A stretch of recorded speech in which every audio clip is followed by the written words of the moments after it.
Сәлем достар, бүгінгі түс шору шығарылымында түсіңізде достарыңызды көрсеңіз қалай жорылады? Ең алдымен каналыма тіркеліп, қоңыраушаны басуды ұмытпаңыздар. Дастархан басында кездескен достар асқазан ауруын білдіреді. Кездесу кезіндегі ұзақ әңгімелесулер ақымақ өсектерді білдіреді.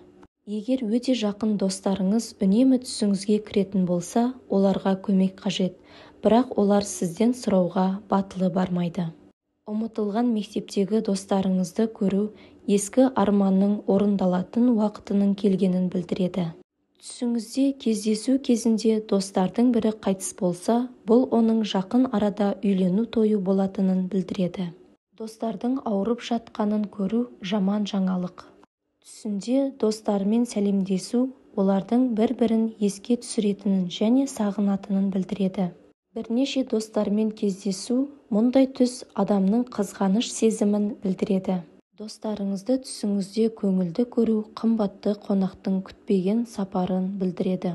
Кездесудегі достардың қайғылы жүздері күтпеген жағдайда қайғы-қасіретті білдіреді. Достар, осымен бүгінгі түс шору шығарылымы аяқталды. Видео ұнаса лайк басып, каналыма тіркелуді ұмытпаңыздар. Келесі кездескенше сау болыңыздар.